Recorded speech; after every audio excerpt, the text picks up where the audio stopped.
started the paragraph right after the 4 questions. Avodim hayinu. I pointed out yesterday that the first 2 sentences in this paragraph contradict one another. The first one says, we were slaves to Pharaoh. The next one says, if Hashem had not taken our ancestors out, then we would have been. But the truth is, he took our ancestors out, so we weren't. So we said, when you say we, you could either mean the people sitting at this table and all our contemporaries, or it could mean the nation. Mm-hmm. And when the first sentence says we were slaves, it means the nation. And the second sentence, talking about us as individuals, of course, you and I weren't there, our ancestors were there. But later on in the Haggadah, it says everyone is responsible to look at himself as if he went out. We'll talk about that when we get there. The thing I want to comment on is the second sentence says, if Hashem had not taken our ancestors out of Egypt, we and our children, our grandchildren, would have been, now the Haggadah here uses an important word, mishubadim, to Pharaoh in Egypt. The first sentence says avadim, the second sentence says mishuabadim. They're not the same word. Eved is a slave. Mishuabad means that you are beholden to. You're under the other person's influence, or you owe something to the other person.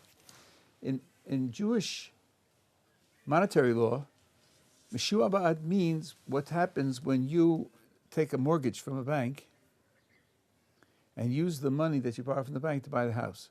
When you take a mortgage on your house, who owns the house? The bank. No, sorry, you own it. You own the house. You own the house. If somebody gets injured in the house, you're held liable, not the bank.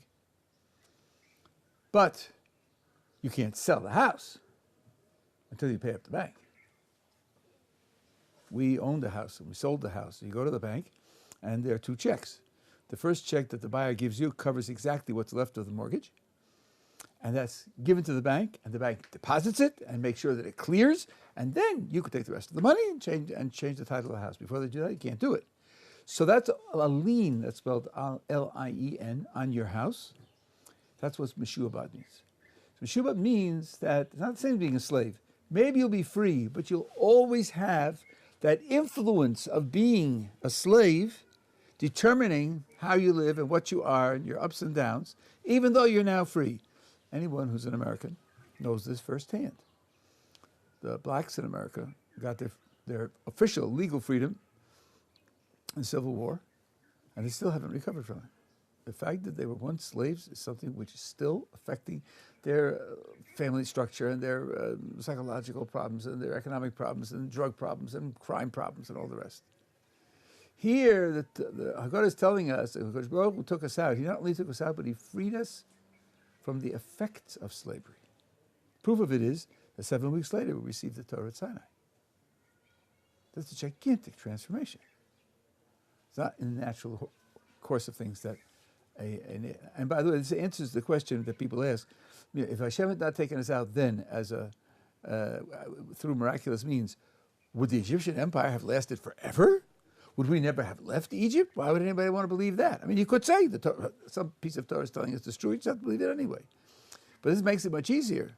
Sure, Egypt was going down. The Persians could have conquered Egypt, and we could have migrated to Nigeria. It wouldn't make any difference. We would still be freed slaves. The slave experience mentality would have lasted with us. And as it was, that was largely displaced by the fact that the way Hashem took us out of there. Okay. Now it says, even if we're all wise, all discerning, a little political footnote, discerning, in English, a simpler word is discriminating. It used to be a praise to say that someone had discriminating taste. Taste meaning taste in art, and taste in literature, and taste in sports and so on and so on. Discriminating meant you're able to tell the difference between things that are different. Today you can't use that word because God forbid you should discriminate. And I think that that's led to a lot of distortion because things that are different aren't being treated differently because everybody's afraid of being called discriminatory. saying we're talking about wise and navon. Navon means being able to distinguish things that are really different.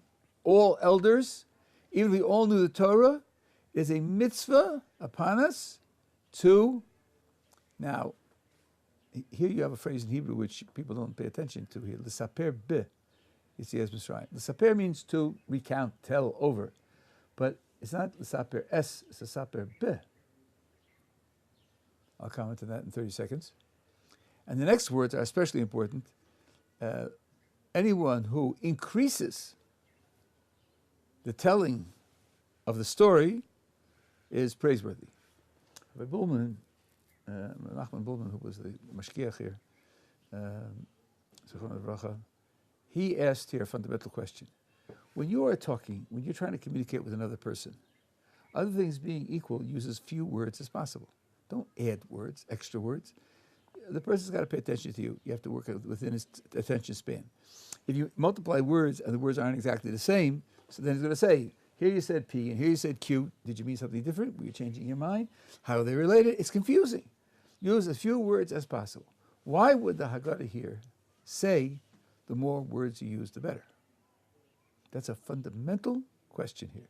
Put it on hold, and we'll come back to it when I have a lot more information, all of which deals with one theme. But this is going to be a fundamental question. And if you know any Hebrew, or you can compare it with things, the saper be. You see, es Mitzrayim. What does it mean, the saper, when using the particle base, rather than s, which would be neutral, to tell the story? So those are things which we're going to have to answer. Yeah. I didn't understand the connection between the... I understand that there's a contradiction in the two sentences, but what's the answer to To which two sentences? The first two in the paragraph? The The answer is that the simple answer is that when you say we can mean you and I, or we can mean our nation. And you can be talking about something that happened to the nation hundreds of years ago, and you say we. An American could be speaking to a British person and say, remember, we won the war. That doesn't mean the American who's speaking took a gun and shot at British people. It happened 200 years ago. So what's we? We means our nation. So the first sentence that says we were slaves in Egypt could mean our nation was slaves in Egypt. Not me personally, our nation, our ancestors, thousands of years ago. And the second sentence says the individual people who were actually slaves in Egypt were our ancestors. Now it's not contradiction anymore. You know what I'm saying? No. And what's the difference between Meshua Abadim and Abadim? Why would those two... No, those are two separate points. Oh, so what's that point? That's the point. Oh, that's the point. Yeah. Eved means a slave. Mishuabad means that he has some influence on you, some connection to you. Maybe you're not a slave, but you're not totally disconnected. You're not free of his influence. You may be free of his slavery, but you're not free of his influence. And you look at the blacks in the United States today, they are post-slaves. Yeah. That's what's created in them continuing problems. Because Baruch Hu says, I took you out in such a way that you wouldn't have that. Holocaust survivors, there's a whole school of psychotherapy to deal with Holocaust survivors and also to deal with children of Holocaust survivors because they have certain common, unique problems. Okay? Now come a few short paragraphs, and I'll explain them, but the explanation I'm going to give is sort of thin. There's a much deeper explanation coming when we get to this theme that I keep hinting at. There was an event that took place in Bnei Brak when 5 of the Tanoim, Rabbi Elazar, Rabbi Yeshua, Rabbi Elazar ben Azariah, Rabbi Akiva, and Rabbi Tarfon, were sitting at the Seder, and they were doing this mitzvah, Saper Be Yetzias Mitzrayim, the whole night, all the way through the night, until their students or disciples came and said to them, our masters, the time of reading Shema in the morning has arrived.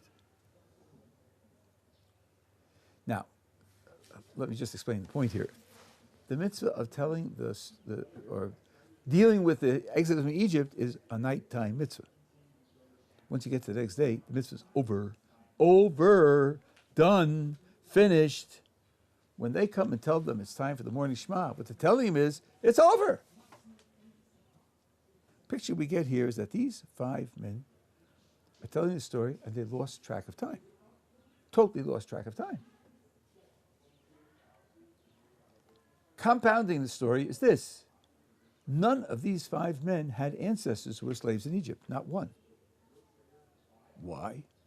Because some are the descendants of converts, and some are Levim, and the Levim weren't slaves in Egypt.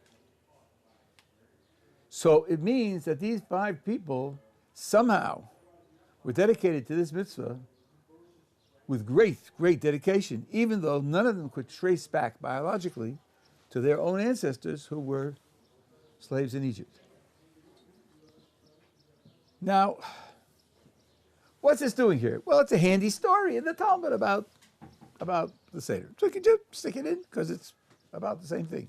But I will show you that something much deeper is going on here. That's one thing. Next thing. The next is a Mishnah from Brachos. Amar Belezer, Ozav and Azariah, Hayanika ben Shivim Shana, Lozachisi Shetei Yisrael Yisrael Belelos. He says like this. I became like one who's 70 because at a very young age, Ozav and Azariah was so outstandingly great that the rest of the Sanhedrin voted that he should be the head of the Sanhedrin. Do you know what his response was to that vote? No, thank you. I asked my wife. Yeah. He said, I'm going home to ask my wife. Whenever people push you on feminist issues, it's a good story to remember. I'm not making a decision till I go home and ask my wife. At any rate, he was a young man. Came home, talked to his wife, took counsel with her. Overnight, he became white. So to appear as youthful as he appeared would have been, to a certain extent, disgraceful. Now, I know that sounds funny to you, because you live in a culture where the younger you are, the more respect you get, the more honor you get, and the more attention you get, the more famous you are, and so forth and so on. But that's not our culture. Our culture is one that looks up to the elderly and takes our guidance from the elderly, not from the youngsters. I always found it difficult when they started the movement called Young Israel. Yeah. That's not a Jewish value. The truth is they were trying to appeal to the youth, so they wouldn't just leave altogether. I understand the motivation. But in terms of the concept, and that, let me just finish my point here, and that, by the way, leads to a question. I've asked this question for many years, and some people have tried to answer it. I haven't heard an answer that really makes me feel good. When you talk about the 5 Tanoim who were involved in the story of Egypt, and their students had to come and tell them that the morning had broken and time was over, that's not a Jewish story. Typically, it's not a Jewish story. The Talmidim, the disciples, don't inform their elders, 5 of the greatest sages of the history of the religion, that they just missed something and their performance was sloppy. They should have stopped earlier. It just doesn't ring true.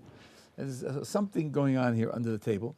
As I've heard suggestions, but I have nothing that satisfies me. But if you ask people this, if they're sensitive to the way Jewish leadership and Jewish example works, it's a question that will bother them.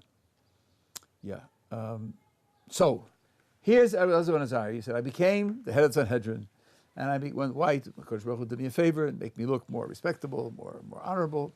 But I had a problem. I have a belief that you should mention the Exodus from Egypt twice a day, once in the morning and once in the evening. That's my belief. And the others opposed me.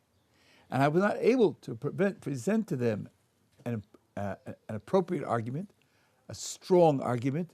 Watch my words, I'm being very careful now. Appropriate or strong argument until Ben Zoma, my colleague, provided me with one. What did Ben Zoma say? The verse says, in order that you should remember the day of your exodus from Egypt, all the days of your life, and it is universal in Jewish understanding of verses, every word has to tell you something on its own. Without that, you could have just erased the word and it wouldn't have lost anything. Why does the verse say all the days of your life? Wouldn't it have been enough to say the days of your life? In order to remember the exodus from Egypt, the days of your life. Would anyone have said, oh, the days of your life, that means no Wednesdays?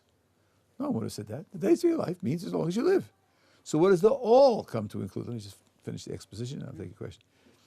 So, Ben Zoma said, when the verse makes reference to the days of your life, it means the daytimes, lighted skies. Kol yemei chayecha, it means to include even the nighttime, because the kol includes something that otherwise you wouldn't know. The sages say, yes, you're right. The word kol has to come to include something that you otherwise wouldn't have known. But we don't agree with you that it includes nighttime. The days of your life refers to this world, this stage of history. Kol yemei chayecha, the adding the word kol comes to include even Messianic era. Why did I say before that Elazar Rosario wanted an appropriate argument or an important argument? Because even with his argument, he doesn't convince the sages to agree with him. They're still holding out against it. So what he meant was, I didn't have anything to say. I didn't have anything to explain my point of view. Now he's got something to say. What about kol yemei chayecha? The kol comes to include nighttime. The Chachamim say to him, you are right that kol yemei chayecha, the kol comes to include something that wasn't there before. But you include nighttime, and we include the time of the Mashiach. We're not giving in. That's why I didn't say that he didn't have a winning argument, a convincing argument, that he doesn't have even afterwards. But he didn't have any argument to explain himself. So now I just want to explain a little bit about the difference of the two opinions here. Obviously, Ben Zoma and Rabbi Elazar Azariah are telling you, without any further instruction, when it says the days of your life, it'll mean the daytime, not the nighttime. But there's an extra word. So, what has he got against nighttime? Why would nighttime somehow be naturally, intuitively off limits? And then, but even an extra word, so you push it even into that sphere. And for the rabbis, it's even worse. Without an extra word, they would say this stage of history. But there's an extra word which tells you even in the times of the Messianic era, then too also. What have you got against the Messianic era? Why would you have thought, without special instructions, you wouldn't have told the story then? But now, if you have an extra word, we come include even that. So the answer is this. In each case, there's a reason to restrict it and not include nighttime and not include the times of the Mashiach. Daytime and nighttime in our literature have straight symbolic meaning. Daytime means times when things are good. Jews are living in Israel, and we have our own independent government, and the temple is built, we're offering the sacrifices, and we have prophecy. That's the ideal time. Nighttime symbolizes exile, persecution, insecurity, injury, death. And one might say, we're talking about the exodus from Egypt. The exodus from Egypt was from slavery to freedom. Can you really celebrate your freedom or be thankful for your freedom when you're not doing so well? When things are tough? When you don't have national independence? When other people are kicking you around? Maybe under those conditions, reciting the Exodus from Egypt wouldn't be appropriate. So Ben Zoma and Elazar Azariah say, we realize there's a resistance here, but it says all the days of your life.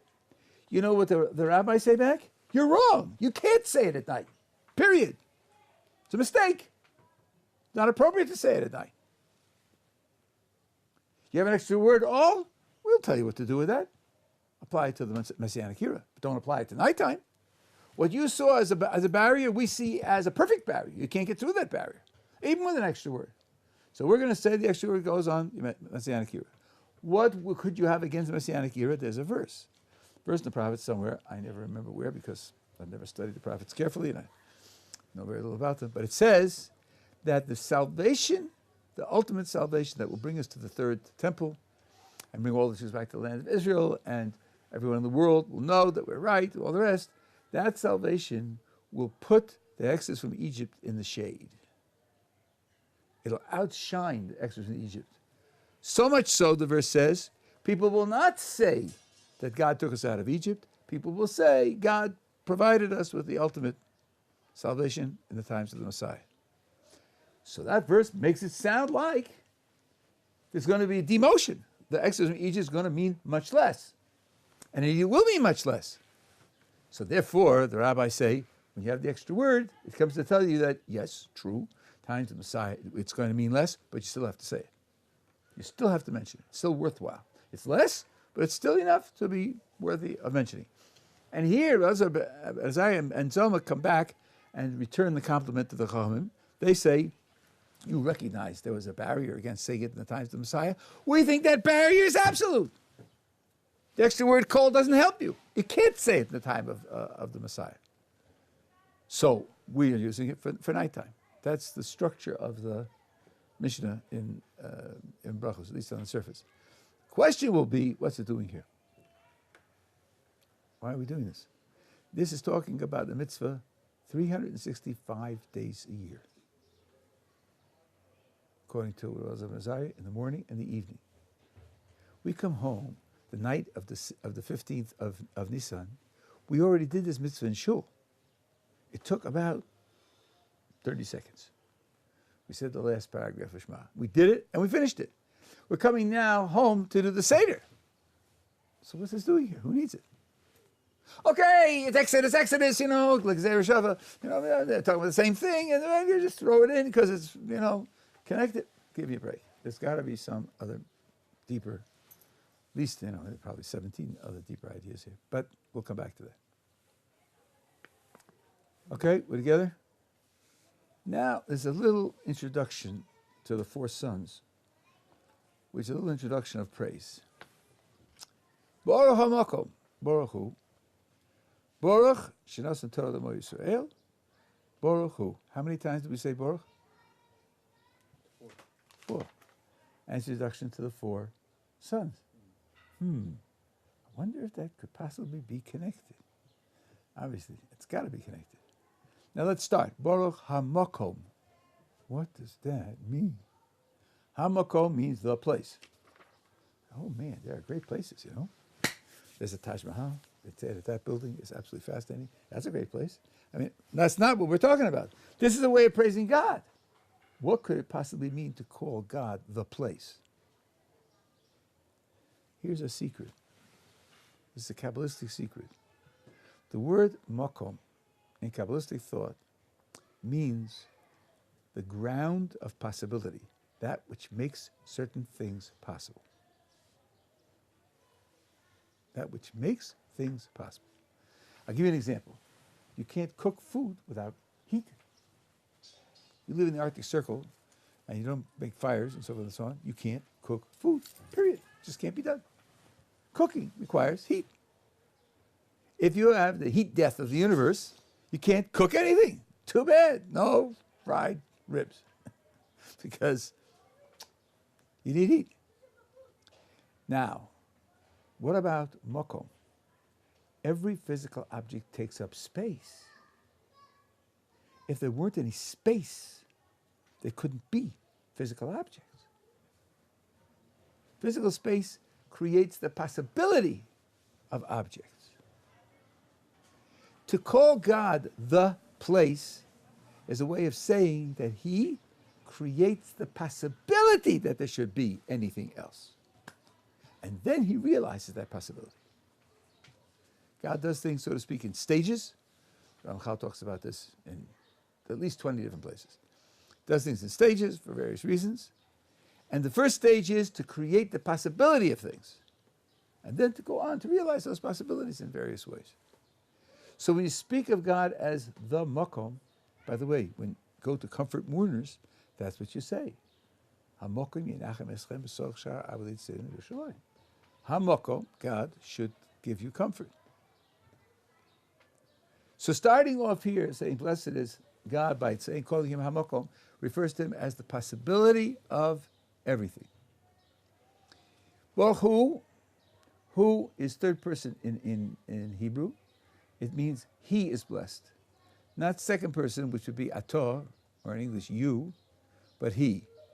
What is the difference between you and He? Philosophically, what's the difference between them?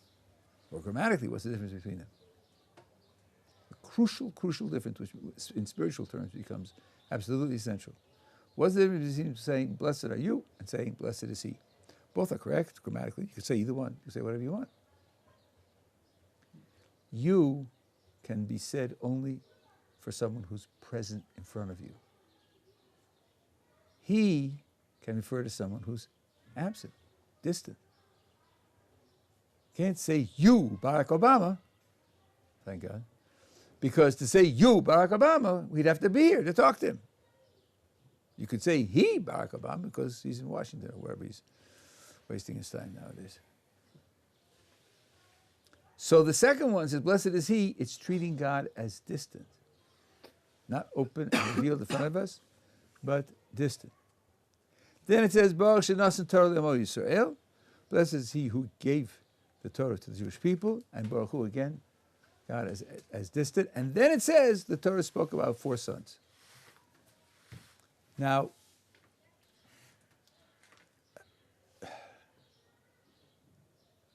I'll elaborate on this after we go through the 4 sons, but the picture here is God gives existence to everything,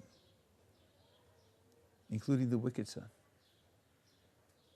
That's important to understand how God runs the world. It's also important to understand how we run our Seder. So we will talk about that.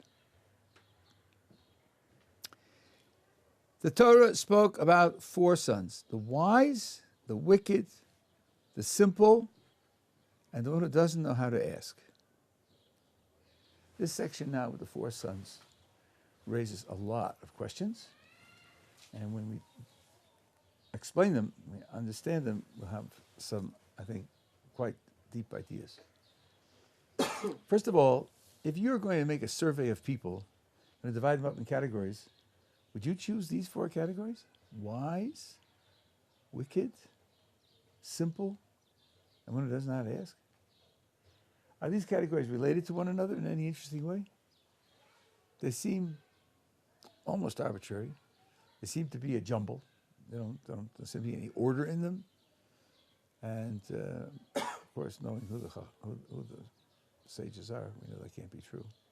So that's one question. Second of all, if you look carefully, look at the wicked son, paragraph of the wicked son. At the end of the paragraph, it cites a verse from the Torah. For the sake of this, God did for me when I left Egypt.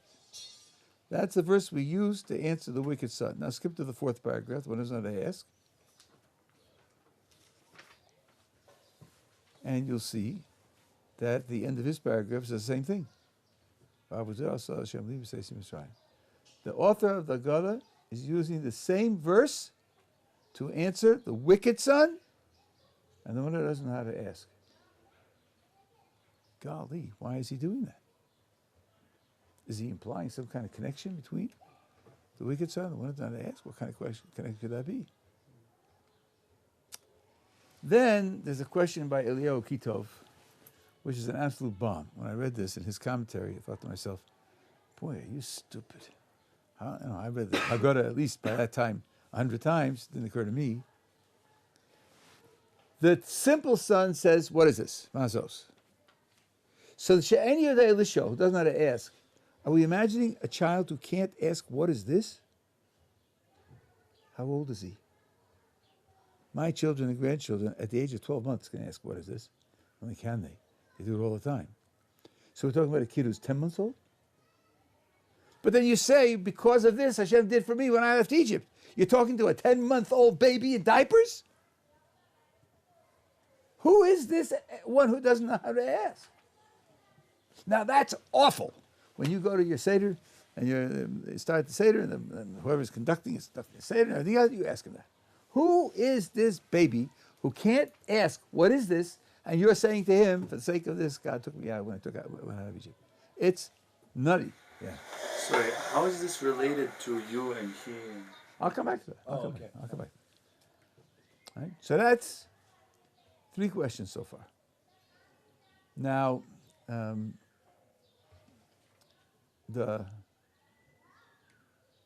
there's another question. Maybe did I do only 2 questions so far? 2 questions so far. Another one. Look at the paragraph with the wicked. Now, I hope your translation gets this right. It probably does. Let's read through the paragraph. Pay attention to the grammar. Pay attention to the way the words work, and you'll see something very peculiar is going on here. What does the wicked son say? What is this service for you? For you, and not for him.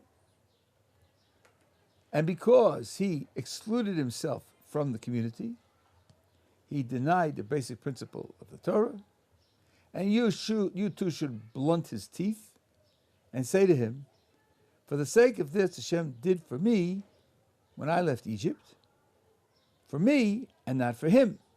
Had he been there, he would not have been redeemed. Look at the end of the paragraph. Say to him, all right, the wicked son has had his speech, he's issued his challenge.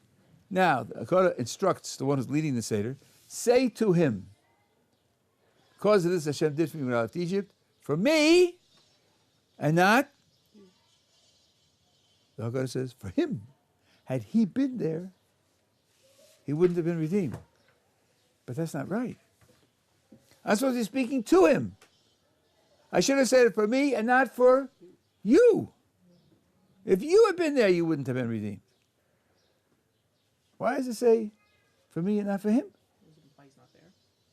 But it says say to him. V'emolo. Say to him. I mean, he just asked you a question, so he's probably there. Yeah. And if you had any thought that he just, ran off in the interim, it says say to him. So, very peculiar. The picture that you're getting of the performance is he's sitting there, he issues his challenge. What is the service to you? And the one who's leading the Seder turns to the rest of the company and says, you see him over there? You see him? Let me tell you what his status is. Hashem did this for me when I left Egypt. Had he been there, he wouldn't have been redeemed. I'm not talking to him at all. I'm talking about him. I'm not talking to him. So I have to ask why that is. Why are we doing that? Now, Rabbi Kitov starts the answer by translating two verses from the book of Proverbs. Two contradictory verses, back to back. One says, Al ta'an ksil ki ivalto, don't answer the fool according to his crookedness, lest you be equal to him. The other one says, Ane ksil ki ivalto, answer the fool according to his crookedness, exact contradiction. Pen enough, lest he be wise in his own eyes. So the careful reader says, what do I do now? One says, don't answer the fool, and the other says, yes, answer the fool. And they're back to back. What is King Solomon trying to communicate? And the answer, of course, is there are different types of fools. And the crucial distinction is this. There are fools who, when you talk to them, they don't listen. They talk. When you're talking, they're just working up their next speech. They don't listen to you at all. You ask them questions or make points to them, they don't answer them. King Solomon says, you come across a fool like that, and if you haven't met fools like that in your lifetime, you will. Anti-Semites are like that. Certain times Christian missionaries are like that. And political fanatics are like that. They don't listen to you at all. Says King Solomon, don't talk to them. Don't waste your time. Don't talk to them.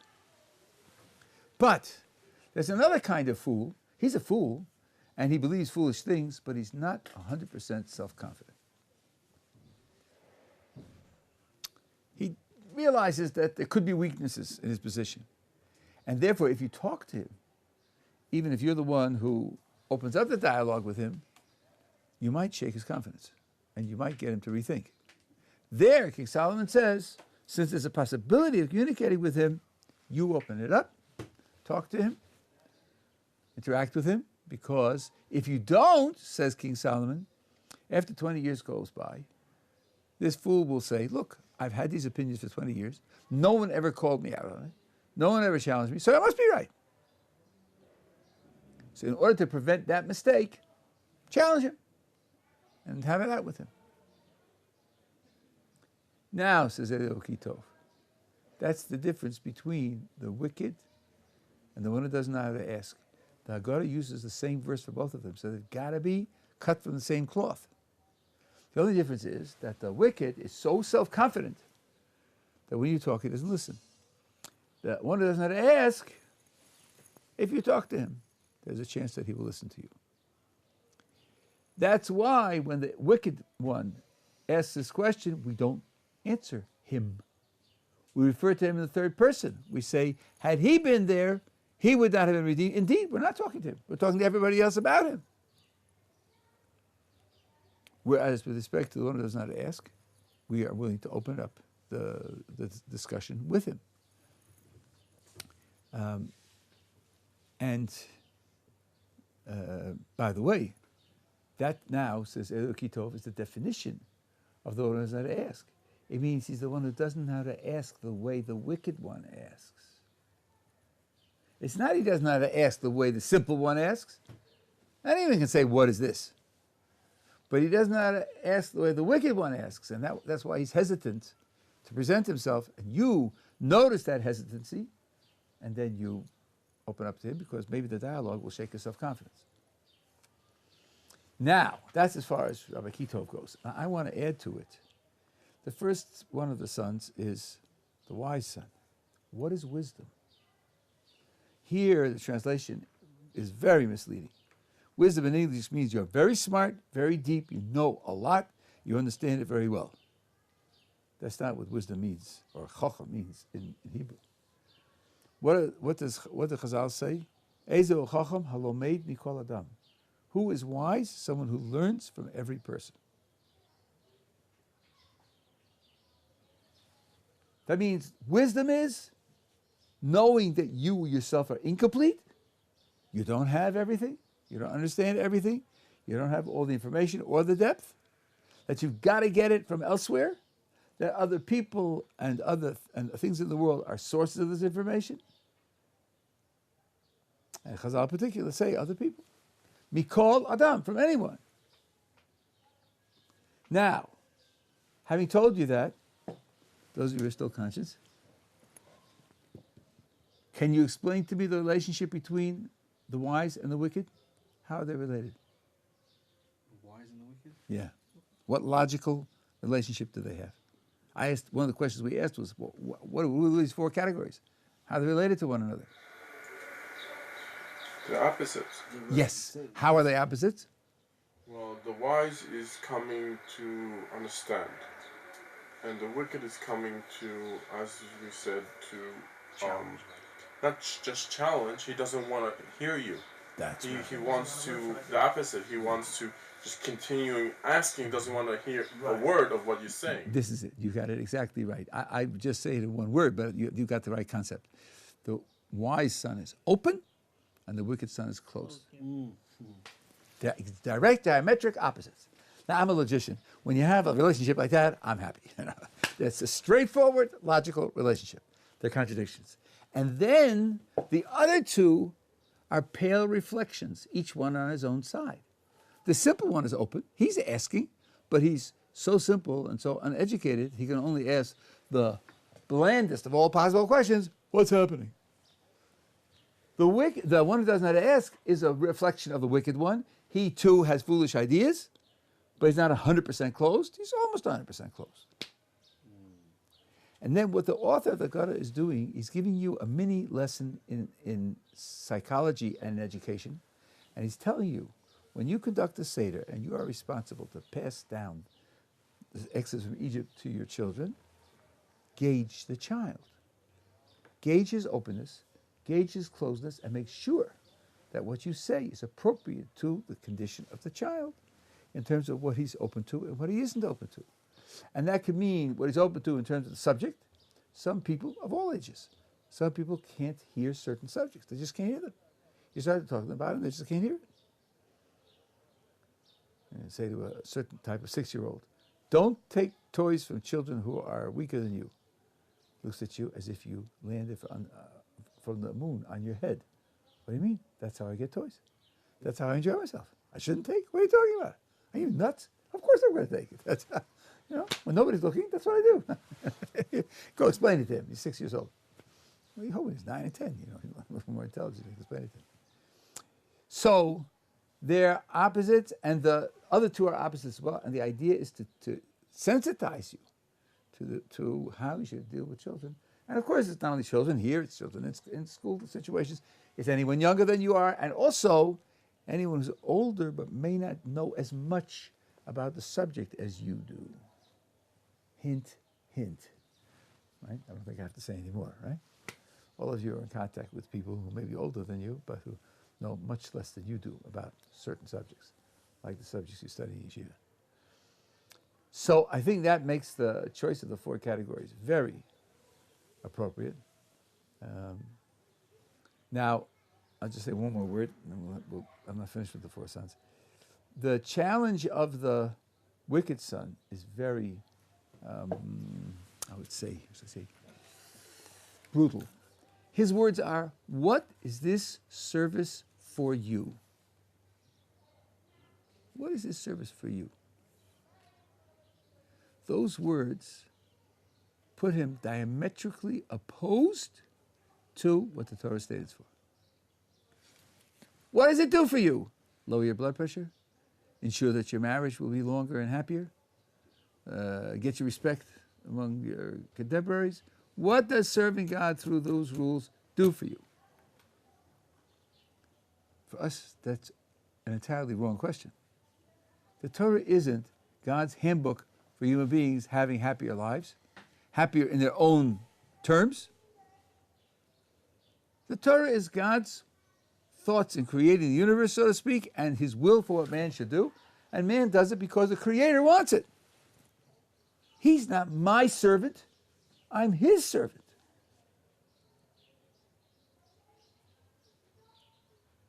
So the Russia's question, what does it do for you, is an exactly un-Jewish question. A Jew who understands what the Torah is would never ask a question like that. He would ask, what can I do for God? Not what does it do for me? That's one of the things that puts him in the camp of the wicked. He measures the Torah by his reality rather than measuring himself by the Torah's reality. That's what you should be doing, measuring yourself by the Torah's reality.